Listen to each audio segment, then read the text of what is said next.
And I didn't get any questions about it at church. I think they all are like, "Oh, Tim's in a pig shirt." Yeah. If they knew me, they were like, "Great." And then if they didn't know me, they were like, "That man is wearing a shirt with pigs on it."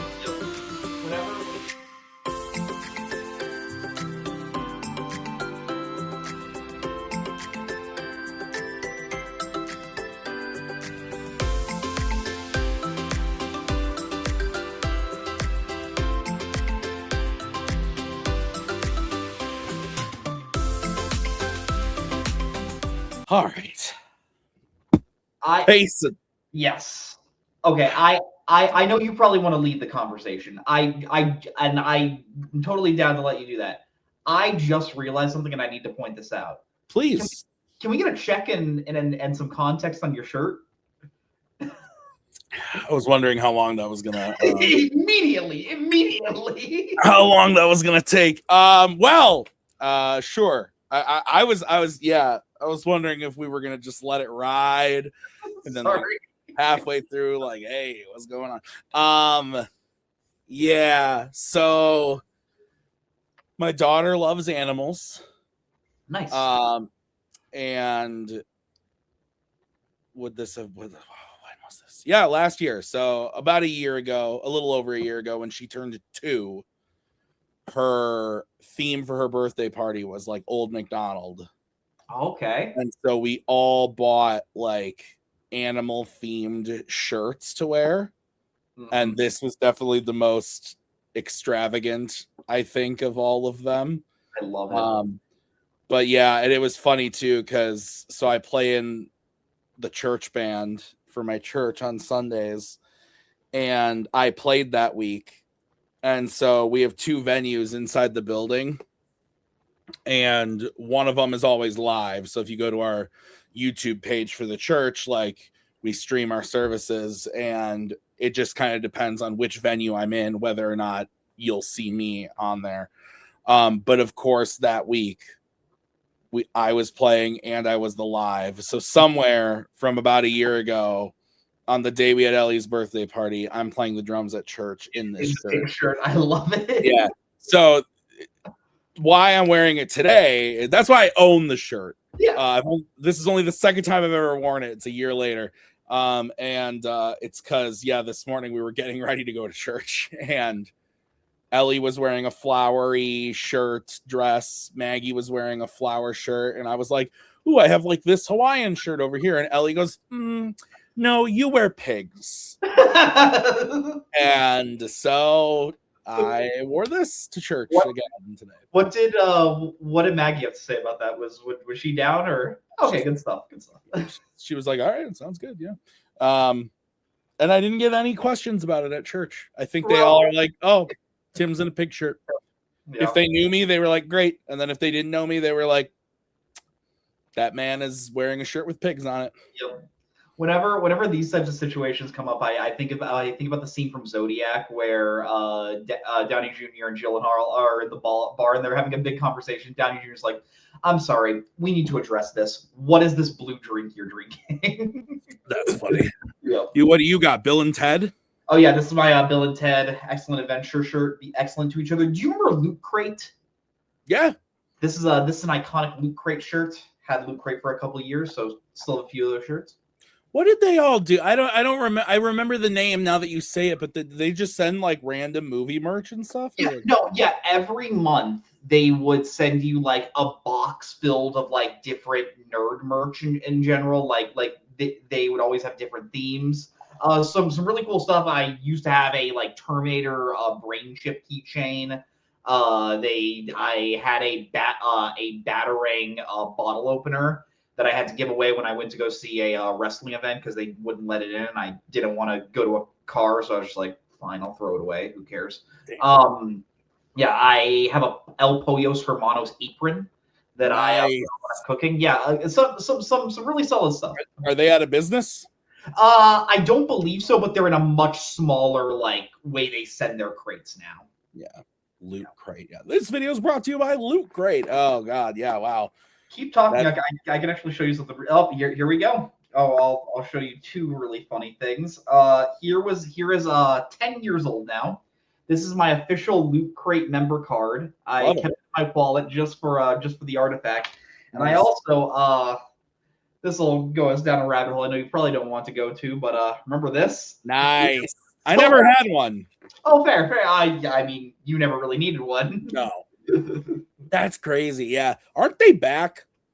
Kind of, but they're in a much more like I think it's like you get 3 movies a month for like I want to say like $15, which is much more manageable than what they were doing. Yeah. What was it before? It was like It was $10 a month, and you can see a movie for a day. And I love how every single major movie fan was like, "Okay, we got maybe like a year on this in general, but we're gonna exploit this as much as we possibly can." yeah. That's crazy. Oof. Like I don't even understand. Yeah, there's no way that would have Yeah.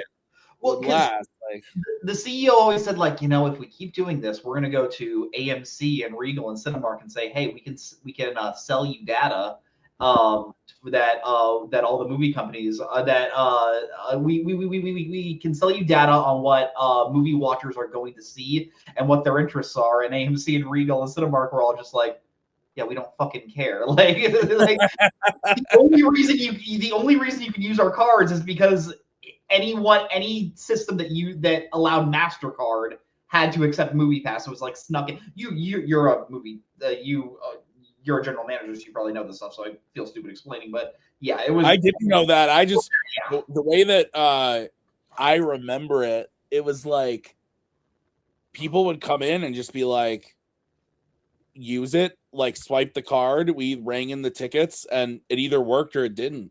Yeah. And if somebody got in my face about it not working, I would just be like, listen, I'm sorry. Like, you're running it as a credit card. There's nothing I can do on this end. Like, take it up with MoviePass. Like, it's not up to me.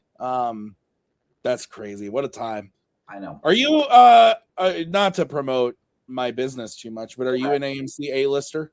No, I am, and I was about to say the best thing that came out of MoviePass was AMC saying, "Okay, we probably need to make some service," and they got A-list, and that is the best. It is the best subscription for any like lover of movies like I am to go and see as much as I do. Because we just changed it because it's $20 a month and you get 4 movies, right?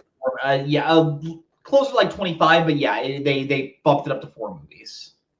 Okay, yeah. And then I know I work at a classic location, so not to get in the weeds too much, but there's AMC proper, AMC classic, and dine-in.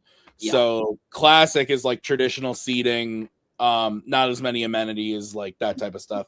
So there's a classic version too where it's only I think it's $15 a month, but it's 1 movie a week. Okay. Which is still not terrible because it's like the people that I've upsold it to is like our senior citizens who like they come religiously like every Saturday. I'm like, you come 4 times a month. Like this is gonna pay itself off easy. And they're already like premiere and stuff, so it's like it's pretty good deal. But yeah, A-list is like I wish like I work there, so I see movies for free. But like, if I wasn't working there, I would still get it. It's like it is the best thing in the world for people that love movies. Yeah, it covers everything too, right? It covers your IMAX and Dolby and all that IMAX, stuff. Dolby, the thing that MoviePass didn't allow you to do, you can reserve movies ahead of time with your A-list. So, Michael tickets just came out today. If I wanted to see Michael on opening day, make sure I get the best seat there, I can immediately reserve that. I'll probably just wait till the day of because depending on the movie. But no, that's nice though because you can if there's something big like a Dune or Avengers or Avatar or something like you can pre-order it. That's nice. Yeah, the big theater chain that's around me because they're in Wisconsin there actually aren't too many AMCs. There's only 1, 2, 3, 4, 5 of us. Oh dang. So and I drive an hour to work. So like when I'm not there, I'm not really running back there to see a movie again because it's an hour away. That answers a question I've always wanted to ask you of like because you tag the theater that you always go to, and I always see that AMC is never tagged, so I'm like, I wonder why he doesn't go. But that makes a lot of sense because you don't want to go. Usually if I'm seeing something at night, and especially if I'm seeing something with Maggie, I'll go to a theater closer. It's like 20 minutes for me. It's called Marcus is the chain. And they have a subscription service that I have because like at the end of the day, like I'm saving a little bit of money, but like not too much. So what their subscription is it's $9.99 a month. Yep. Which isn't terrible, but you get one free movie a month, but it doesn't cover anything extra. Okay. So if it's like they don't have IMAX, but they have like ultra screen. And so like last night, Maggie and I went to see Project Hail Mary, really enjoyed the movie. We saw it on the ultra screen. So my free ticket was actually $4.22 because I still had to pay the upcharge. And so it was the same thing for 3D. But if I just go to like a standard show, it's $9.99. It's covered. And then any additional tickets I get are $9.99. So that's where it kind of like is beneficial to me, where like if Maggie and I were to go see like They Will Kill You tonight, because I actually didn't go there in February, so I have an extra one. I could get my ticket for free and I could get hers for $9.99, which is like $5 off. So, and the reason that I keep it still is that you get 20% off on concessions, and we always buy a ton of stuff. So, but like compared to A-list, it's just not even close to being the same. Like it's not even close. But yeah, nobody seems to have. Are there like does Cinemark or? I'm not sure about Cinemark. I believe Regal has it. I haven't really looked up too much about it just because there's one Regal in Arizona, and the only time I go see it is they have a really solid like classic series program where they'll restore a bunch of movies. So I might go like 1 or 2 times a month if they're playing something I really, really want to see. But I do believe Regal Unlimited, they have a solid rewards program, but I don't see it being better than A-list. Yeah, no. But anyway, movies, going to the movies. It's fun. I think I'm gonna try to catch They Will Kill You tomorrow.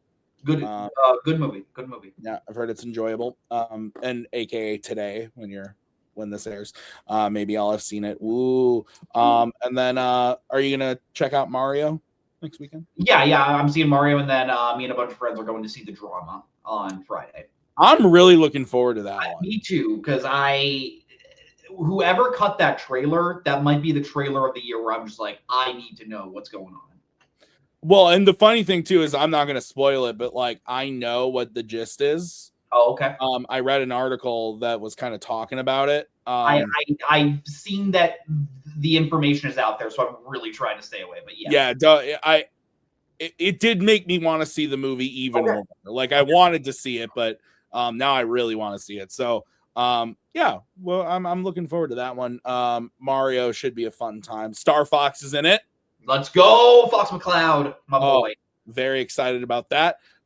Yoshi is a legend. He is. I think we can all just agree that Super Mario, or what was it? The one that was on Super Nintendo. Super Mario World. Yeah. Great. That's like my favorite. Second or third favorite of the Mario platformers, and my favorite 2D Mario game. Bar none. Yeah. What's your favorite? My favorite is the first Super Mario Galaxy. That game I just started it. Maggie loves that game. I had never played it before, but I'm playing it now. Easily my favorite 3D platformer of all time, probably a top 10 game of all time, and still to this day probably my favorite video game soundtrack. Like the music, like I'm not sure how you play games if you're like a headphone person. Also, I'm gonna put headphones in. If I played a game multiple times, whenever I'm playing Mario Galaxy, I'm like, I need to be listening to the music. Yeah, I picked up this. Oh, nice. Okay, good stuff. I had never played either of them, so I picked this up, and I'm working on that right now. Yeah, I do. I mean, like it's pretty generic, but I really like Odyssey.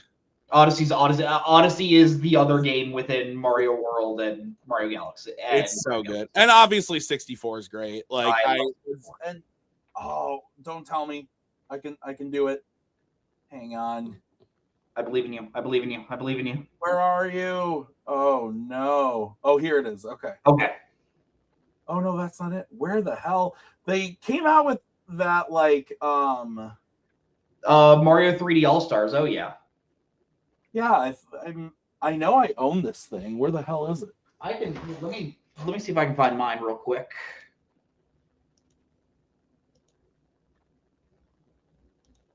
Oh no. Have I lost it? I'm gonna find mine. I'm gonna beat you. And back here. Extra credit. Hold on. Oh no, where's mine? Now I can't find mine. Content, everyone. Sorry, guys. I think my nephew might have stolen my Super Mario 3D, or else it's over with my other games. This is depressing. Because it has sunshine in it, doesn't it? Yeah. Here, let me find it. This is ridiculous. Okay, here. I found him.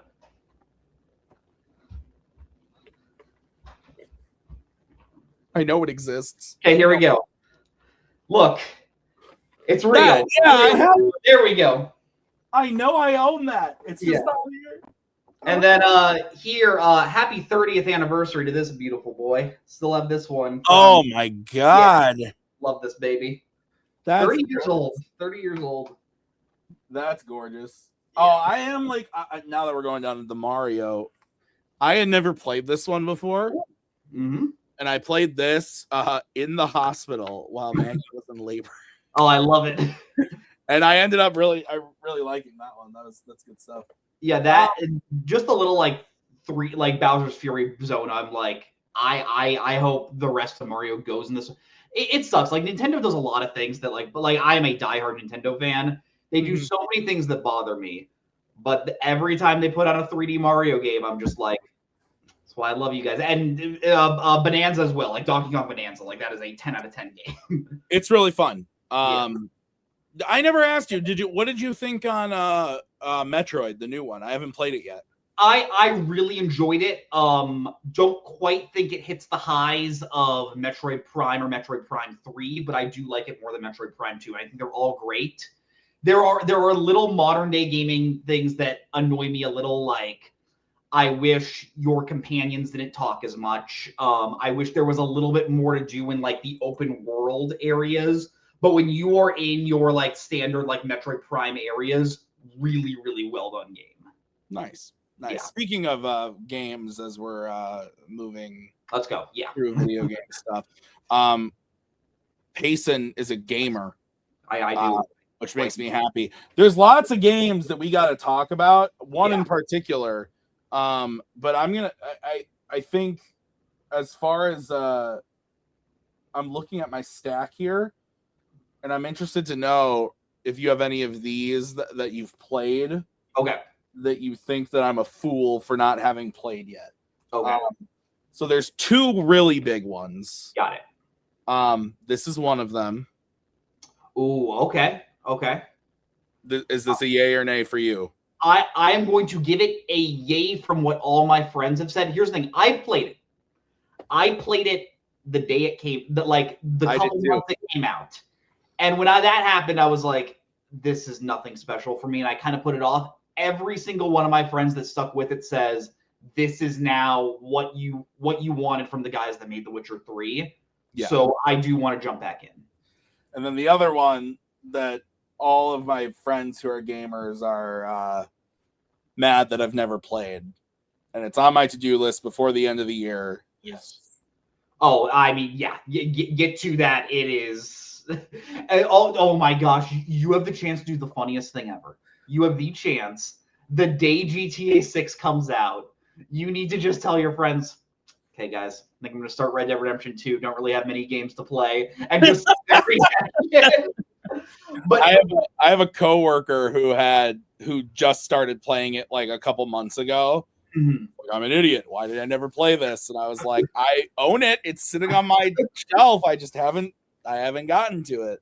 No, but like I really like the GTA games. Those are like the pinnacle of like sandbox games. The Red Dead games I think are just so much more effective for me, specifically Red Dead Redemption 2, just because the story is so like mature and just so adult of like watching this aging guy realizing he's at like the end of his journey.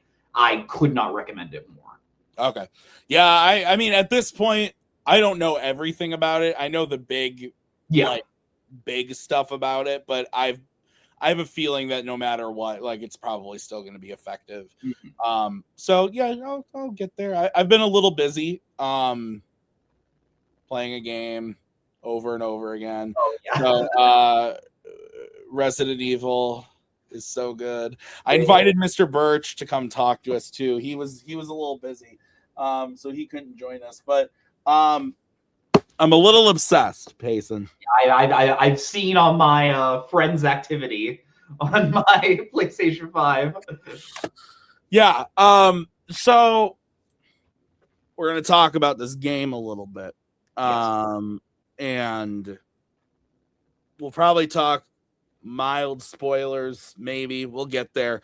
But first off, I have given my Resident Evil love story before on this show.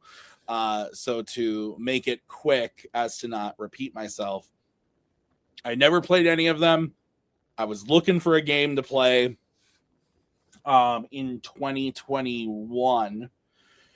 And this one was recommended to me. Very good game. Actually, I lied. I had played the original RE4 before, on PS2, but I had never beaten it or anything. I think I had gotten like maybe halfway through the village section and then was like, this is too hard, and I was like, so I bought Village, and played it and loved it and was like, oh, I need more of this in my veins, and was very confused about what was going on. Picked up RE7, played it, loved it. Jumped into the remakes 2 and 3, and then went down the rabbit hole, played the original director's cut, the original 2 and 3 on GameCube, 4, 5, 6, went through the whole thing, Revelations 1 and 2. So anything that I could get my hands on, I did. And that kind of was all of 2022 and culminated in at the beginning of 2023 when the RE4 remake came out. Which, not to spoil too much, I still think I like more than Requiem, but we'll kind of talk about that. But I love that game, and then so, but it still was a remake, even though it's pretty different. But Requiem was kind of the first like new Resident Evil for me, being a huge fan. So, are you as big into the games as I am, or you play them casually? Like, what do you think, Payson? No, Resident Evil. I'd say before Requiem, I was a diehard Resident Evil 4 fan. Like that is a game I consider one of my favorite games of all time. I played the original back in the day, absolutely adored it. Played the remake that came out I think 3 years at this point ago. Absolutely adored it. I think it could be one of the great, like maybe the greatest video game remake of all time. I adore with every, like I'm loving what Square's doing with Final Fantasy VII, but that's like that's an entirely different beast as far as it's a whole different ball game. Yeah, but like I just all of the quality of life improvements that Capcom did to that game, keeping the things that made that game true to what it was, but then fixing some of the small things that didn't age too well. Not necessarily talking about like the controls. I think honestly the original RE4 still controls pretty well. Plays really well. The only part that makes me roll my eyes about the original RE4 is the dialogue is maybe even a little bit too much with how much Leon is always hitting on Ashley. I'm like, can we cut this out? And RE4 remake was like, okay, we're gonna cut that out, and it's like, cool. I can love Leon with every fiber of my being because what a man. But then yeah, I've played Village, really liked Village. I've gone back and played the original Resident Evil 2 because I love Leon so much. Really love that game. But this is the first one since Village that Requiem, the first new Resident Evil I played. Since Village, of course, that's the only one. So I was really excited to see, like, okay, what are all the different things they're gonna do? And I was very, very pleased with everything Capcom gave us. Have you played 2 Remake? I have not, but I've heard that is outstanding. Yeah, I would treat yourself. Okay. I believe they're on sale right now on PlayStation. So I would definitely implore you to do that, especially if you love Leon. But 2 and 3 Remake. 3 Remake gets a bad rap because it's really short. Yeah, but at the same time, you go on How Long to Beat and check out the runtime of the original Resident Evil 3. That is a short game. Like it's It's even shorter. They cut out a lot. Like it's basically like the bare bones of that story. But the gameplay is still ridiculously fun. And so it's worth playing. But I think if you liked Requiem, and 4 Remake, yeah, treat yourself. 2 Remake and 3 Remake are awesome. 2 especially, but I think you would really like it. And yeah, I was nervous because like going into those games, 4 is very much like an action game. Yeah, like there's horror stuff in it, but it's an action game. And I remember hearing like 2 is much more of like a puzzle type of like action horror thing. So I was nervous, like, am I gonna be able? And I fell in love with it so quick. It's so much fun.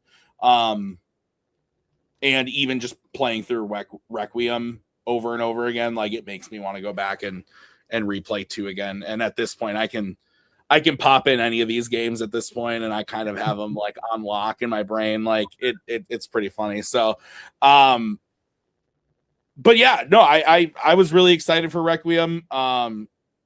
I've completed it a few times now, so I think my thoughts are pretty solidified. But overall, what was your overall take on the game? Like, did you enjoy it? Yeah, I loved it. I think it is awesome to have Capcom, which is a studio I've loved for many, many years, put out a game like Requiem that is to the AAA like a quality that we expect from many AAA games, and show that like no, they can compete with the Sucker Punches, or they can compete with the Naughty Dogs, or they can compete with other major game studios that make a game that feels that high quality and also that fun. And I think the main thing that I love about the game is it takes the things that Village was doing, where something I find unique about Village is they were trying so many different things of like, okay, we're going to make an open world segment. We're going to try all these different aspects of horror. And Requiem goes beyond that of like, okay, we're going to be doing different types of horror, but we're going to be doing different types of action now. And we're going to be putting different segments of the game. There is going to be our little like open world part of the game that is super fun. And it just felt more focused than Village. And that is why I really loved it. I loved how they used the multiple character storytelling and how Grace and Leon portions feel so different. That adds so much to what makes the game feel special. Yeah, it's funny. I've now beat the game 8 times. You're a madman. So I beat it 4 times on PS5 to get my platinum. And I did that in the first weekend. I was pretty happy with myself. And then 3 times on Series X to get the 100% on that. And I just beat it on Switch last night. So yeah. And how does it run on Switch? Just curious. Okay.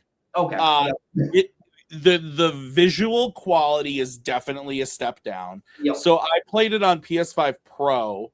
Okay. And I could see the difference between PS5 Pro and Series X.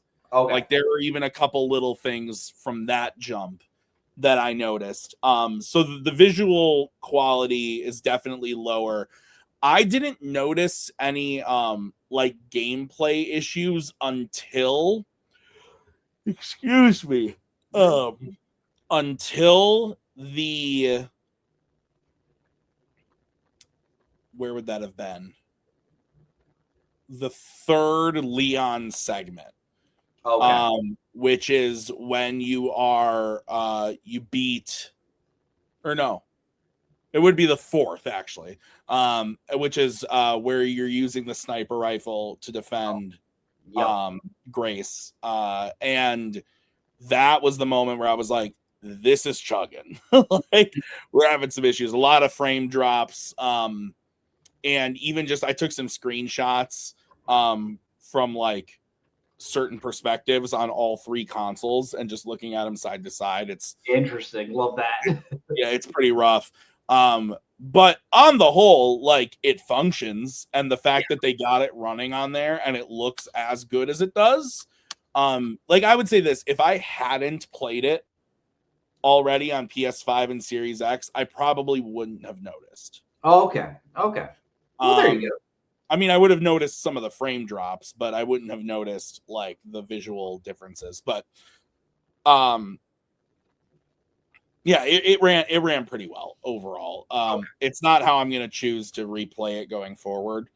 But I'm glad I still played it that way. And it was actually a steal because they have, for some reason, just on Switch, they have like a trilogy bundle of 7, 8, and 9 for $90.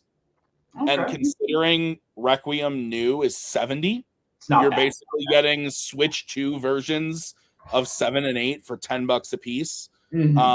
So that was a pretty good deal for that. So yeah, but having played the game so many times now, I would, to your point of like the differing perspectives and whatnot, it's interesting because the first couple times I was playing it, I was just like enjoying the ride, like taking in the story. And then with every Resident Evil game, you start to learn shortcuts and how you can do things faster and get through sections quicker. And I've found myself that like whenever I'm in a Grace section, I was like, oh, I can't wait till I get back to Leon. And then after a little bit of Leon, I was like, man, I really want to get back to Grace. And so it's like there's like this this dichotomy of like I want to like get to something else, but at the same time, I think Resident Evil 4 Remake is a masterpiece, but there are things in every mission where I'm just like, because I've beat it so many times where I'm like, oh, I hate this part. Yeah. Even though the first time I played it, I was like, this is amazing. So I think that's just part of the territory. But you brought it up. Leon is GOAT. Yes, he's I heard this description the other day. I forget who said it, but I think they described it in the perfect way. Leon S. I think it was on the Get Played podcast.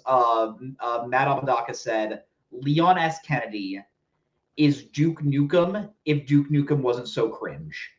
Where he's such a badass. He's saying all these cool one-liners, but it somehow works. While every time Duke Nukem does it, you're like, dude, shut up. You are such a lame piece of shit. Well, when Leon does it, you're like, fuck yeah, dude, let's go.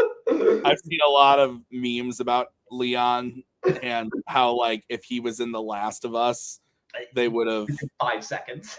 Yeah, it would have. Yeah, exactly. Stuff like that, where it's just like, oh, if you stick Leon into this world, he would have fucking destroyed and screwed everyone. Yeah, I think that's really funny. What'd you think of Grace as a new character? I really liked it. I really liked her in contrast to Leon, where she is in a lot of ways where Leon was in Resident Evil 2, where she is this wide-eyed character like I've never seen anything quite like this, and I am so scared to be put in this scenario. Now you learn some things with Grace where like she has dealt with certain things, but never to this level that she is dealing with, and I think. I without spoiling anything, knowing that the franchise is probably going to be following her more going forward, I'm very intrigued because I think I really look forward to the evolution of her. But yeah, I really loved Grace. I really enjoyed the sections because those sections, some of the most effective, I think, Resident Evil horror we got, like horror we've gotten in a while. Yeah, it's funny because the first time I played it, I did the first person's perspective as it was recommended.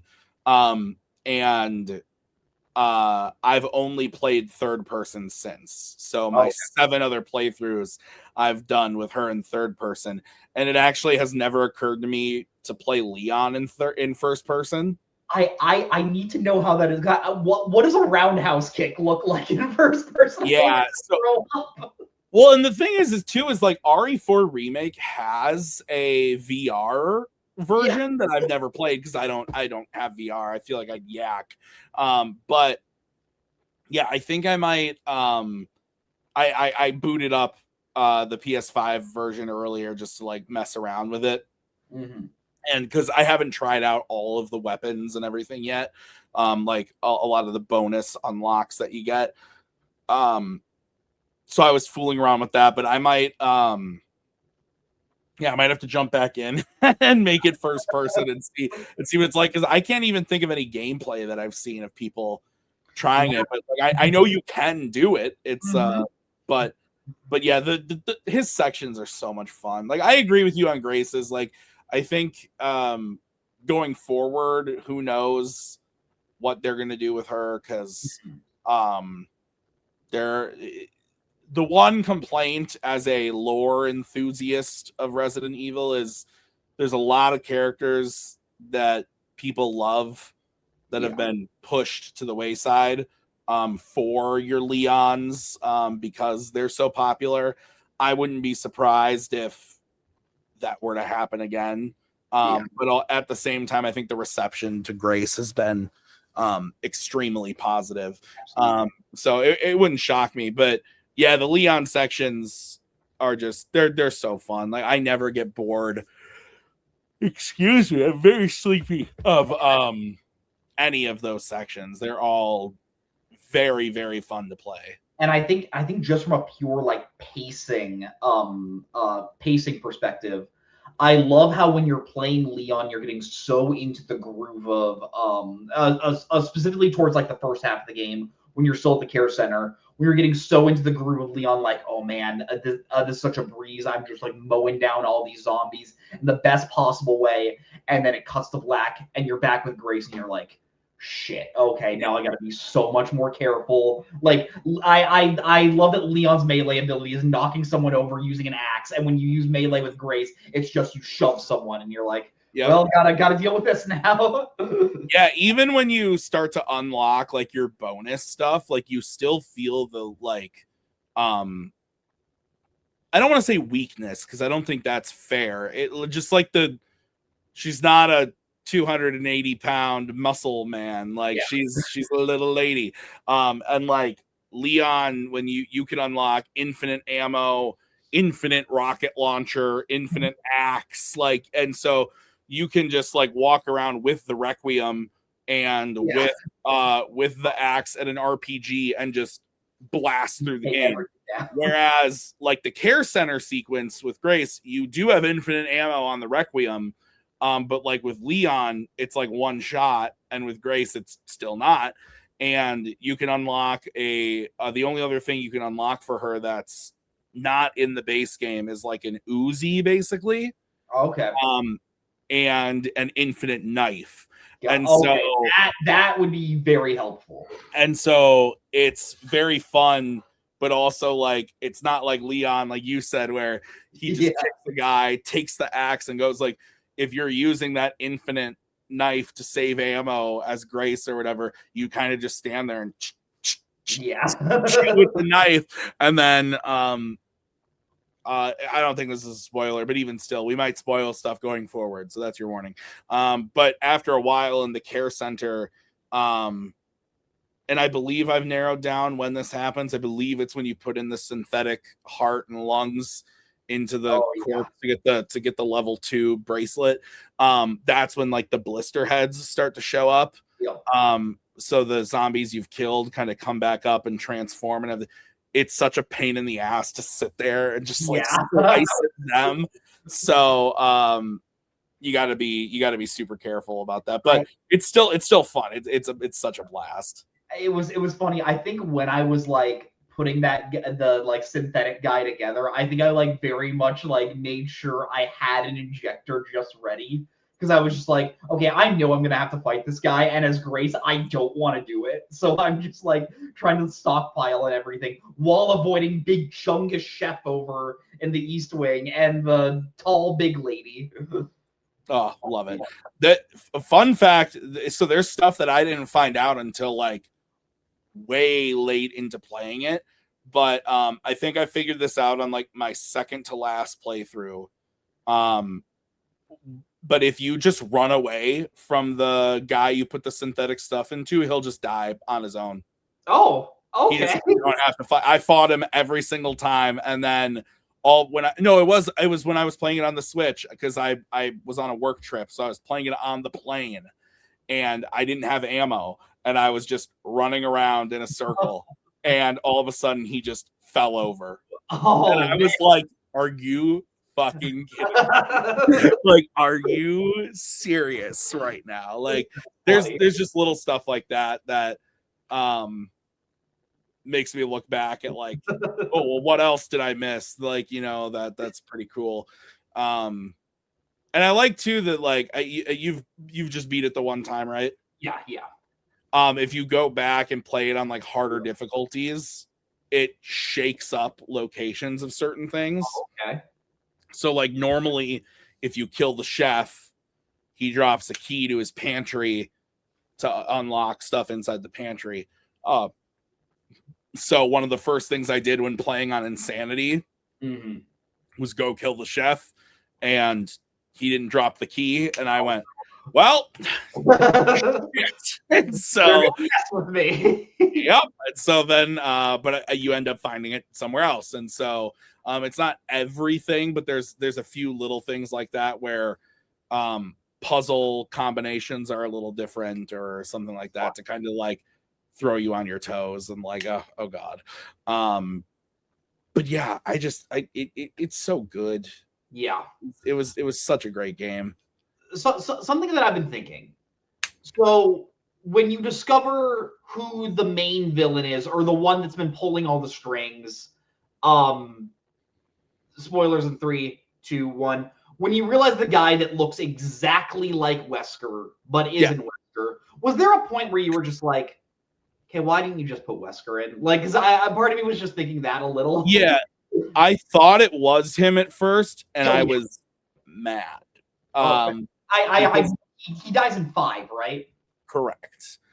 In a very final type of way. Yeah, that's fair. He literally blows up from an RPG inside of a volcano. That game is cuckoo. It's not one of my favorites, but I enjoy playing it. I love Chris, obviously, and I love Sheva. But it gets really goofy. Yeah.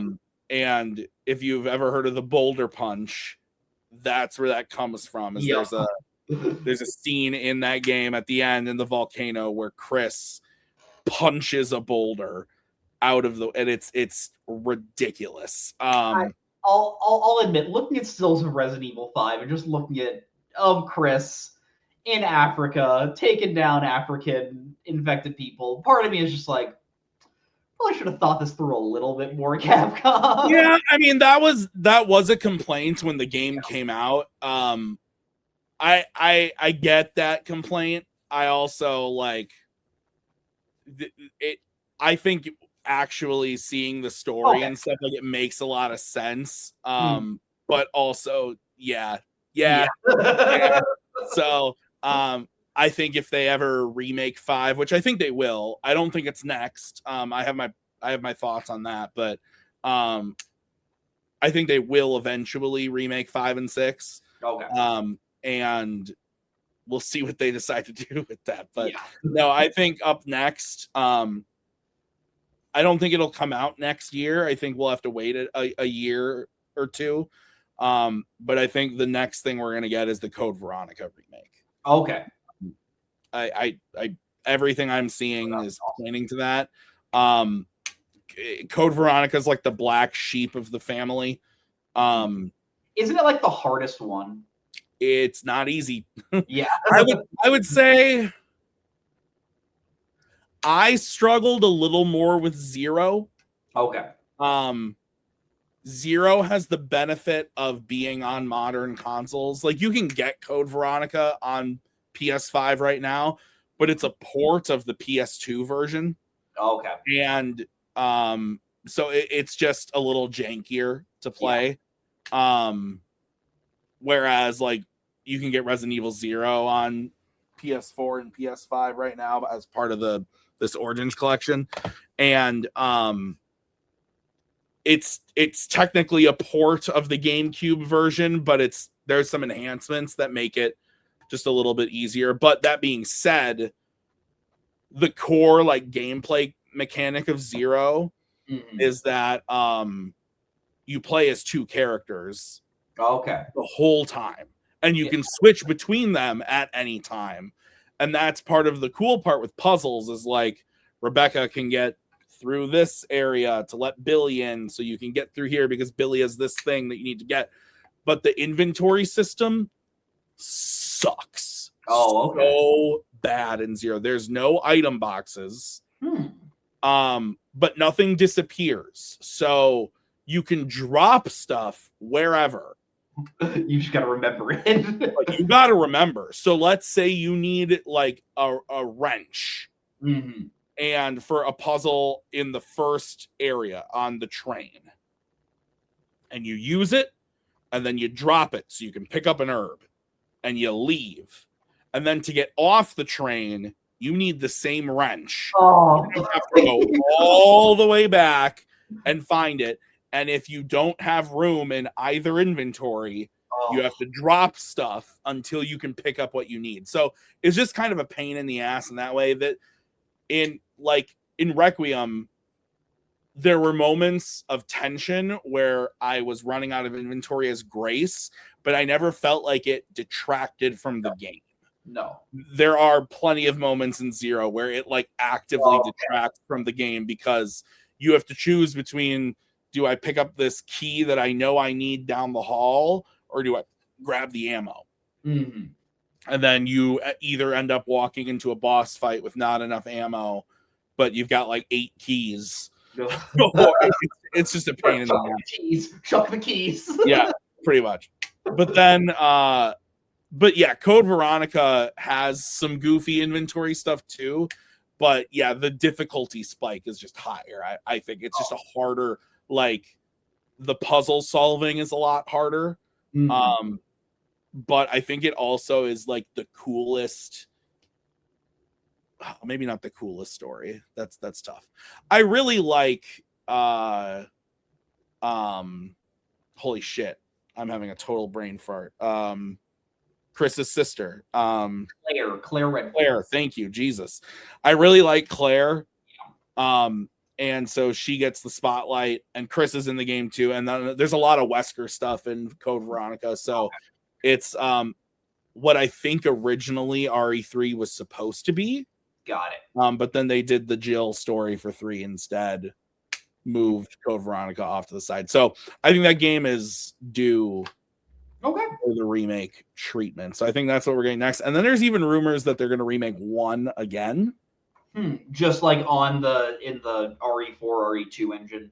Yeah. Which I wouldn't be against. I still think this plays perfect. Yeah, that's all I hear about RE1 remake is like that. Still, that remake is still excellent. Yeah, it's still great. You can, if again, the puzzles are hard in that game, but if you know what you're doing, like, in the mansion is just so fun to explore. So if you know what you're doing in that game, I think it still plays really, really well.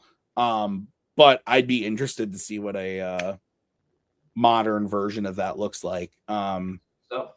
Yeah, but I think overall, like you said, Capcom is just, they're on a roll, crushing it. What do you think of? Sorry, go ahead. In a time where, and I know games take a long time to come out, so like I don't want to besmirch developers right now, but at a time when a lot of developers are struggling to get like consistent releases out. Like I love Ghost of Yotei, but Sucker Punch just said like, hey, we're deciding what's going to be our next game we want to make, whether we want to make another Ghost game or go back to another IP. And they said it's probably going to be another 5 years till that game comes out. Naughty Dog, of course, takes a lot of time to make games.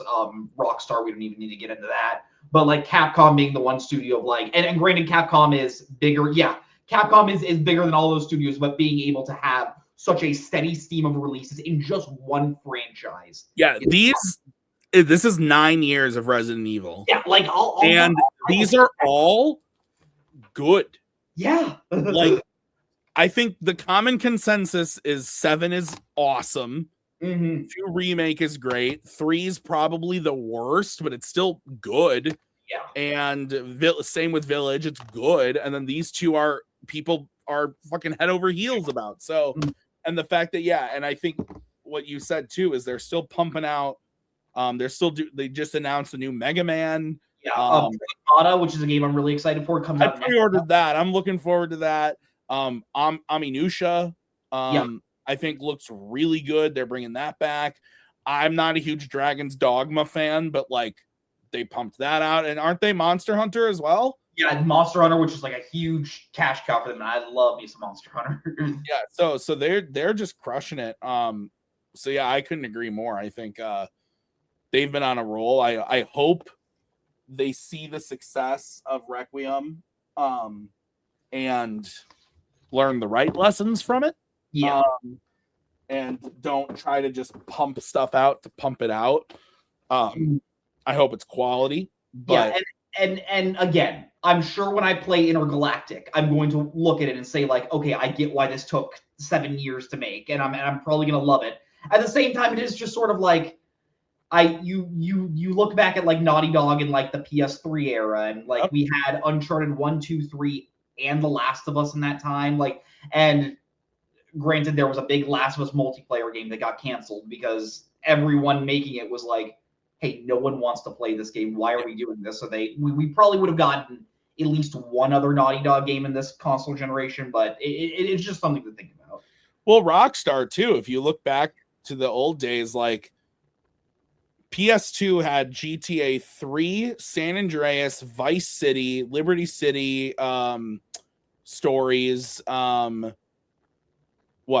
And Bully, Midnight, what was it called? Midnight Racer? Midnight Club. Club, yeah. Warriors, yeah. Max Payne 3 was 360. Warriors, Grand Theft Auto 4, Grand Theft Auto 5. So it's like Red Dead 1, did they do Red Dead Revolver? So like yes, they did, but they have sort of distanced themselves from that game. Yeah, like PS2 through 360, they were pumping stuff out, and I would argue that most of that is pretty quality. Like, so I get wanting to, take your time. Like, obviously, like it would be pretty disappointing if GTA 6 was bad. I highly doubt it will be, but like at the same time, part of you is like, man, 13 years from GTA 5 to, and okay, I'll say 8 years from GTA 6 to Red Dead 2, because let's be real about how development works. Like, but it is a long time, and like you're right, like it's been like Last of Us came out in 2020. Yeah, it's been 6 years since that game came out, and since then they've put out a remaster, a remake. Technically, it's a remake. It's just, but I mean, now sorry, go ahead. The interesting thing about Naughty Dog right now is from what Druckmann has said, because ever since Uncharted 2 came out, they've had 2 teams. They essentially split off into 2 teams that can work on 2 games at once. And we've heard since 2024 or 2023, I believe, that the team that was working on that Last of Us multiplayer game that just got shelved, they have started working on a new game. So I don't think we're going to have another like 7-year wait when Intergalactic comes out from now. I probably expect that maybe like 2029 or 2030. It's not going to be directed by Druckmann, but he is still overseeing everything. Yeah, it's crazy. I mean, I wasn't a fan of them then, but even like From Software, who I really like now, like in from 2007 to 2022, they had Demon Souls, Dark Souls 2, Bloodborne, Dark Souls 3, Sekiro, and Elden Ring, which is like a huge, and those are all great games. And didn't they have Armored Core 6 like a year later? Yeah, I think that was 24, so maybe a year and a half. It was either 23 or 24. I don't remember. No, 23, because 24 was Shadow of the Erd Tree. Oh, yeah. You're right. Sort of like a Miles Morales size. Yeah. So, so like they can, and they put out Night Rain last year. So it's like, and those are all quality. And so, I never want people to be rushed. No. But at the same time, like, what are we doing? I'm gonna give you my money. Like, let's go. Oh, that's funny. Payson. Yeah. Like talking video games with you. I love talking video games too, Tim. Oh, this is great. What before we leave, what else are you looking forward to this year on the game side? Oh man, just mentioned Pragmata. Really looking forward to that. Soros comes out at the end of April. I am at the final boss of Returnal right now, and by God, I'm going to beat that final boss. It's so funny because that is a game where it's like the journey to get to the final boss is a bitch, but fighting the final boss, I'm like, oh, after a couple tries, I can definitely take this thing. Like this is not like I get one shot. It's like, why am I even bothering? And I do kind of like it, of like the level to get there is tougher. So I'm really looking. And then hearing Soros, like, it's a bigger budget game, and Sony is saying like it's not going to be as hard as Returnal, and I'm like, okay, I'll take that. So really looking forward to that. Looking forward to the new Lego Batman game. Wolverine, like Insomniac might be my favorite developers right now, and I'm so excited for that. They are another studio that I will give them credit. They are pretty good at having a steady like release of like, hey, every 2 years they usually have a new game come out. Because I guess Rift Apart was what, 21? 2021, yeah. And then 23 was Spider-Man 2.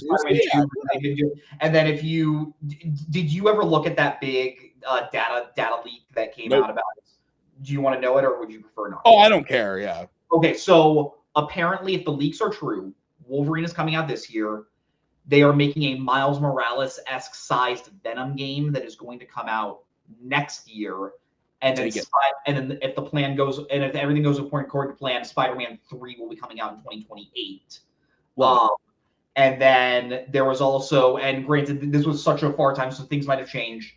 They are working on a new Ratchet and Clank game, which is for 2029, and they are going to look forward to doing an X-Men game in 2030. Love it. Like that would be crazy, but if anyone can do it, it's Insomniac. Oh yeah, no, I don't doubt that. Oh yeah, no, I mean, you pretty much took everything that I'm looking forward to. I also am looking forward to 007. 007 with Microsoft saying like, hey, most first-party games are going to be on PS5 now. Fable, give it to me. I love Fable. And also, are you a fan of the Life is Strange games? I've never played them, but I've been told I would like them. If you're a big fan of like story-based games, like episodic games like that, Mixtape looks really, really interesting, and that's coming out in May. Yeah, I've heard that's good. So, yeah, a lot of cool. The new Fire Emblem game. I can go on and on, but I video gaming right now is kind of in a dark place, but at the same time, I think it's also in a really good place. You just gotta I am someone that tries to look at everything half full. And I just look forward to what is coming up next. Yeah, absolutely. All right, Payson. This was fun. Thank you for hanging out, chatting, talking about my pig shirt and other fun stuff. That's going to do it for us at round 4 today. But we'll be back in a couple of weeks with something. Who knows? Send your prayers and love to Nick. He is deep into studying for Fandom Fights. I'm kidding. He's not at all. He's just, we wanted to do this. And so this is the episode this week. And he said, great, see ya. But we'll be back with another episode in a couple of weeks. We'll see you then. Thanks to Payson. Once again, thank you to Nick. I've been Tim. We'll see you.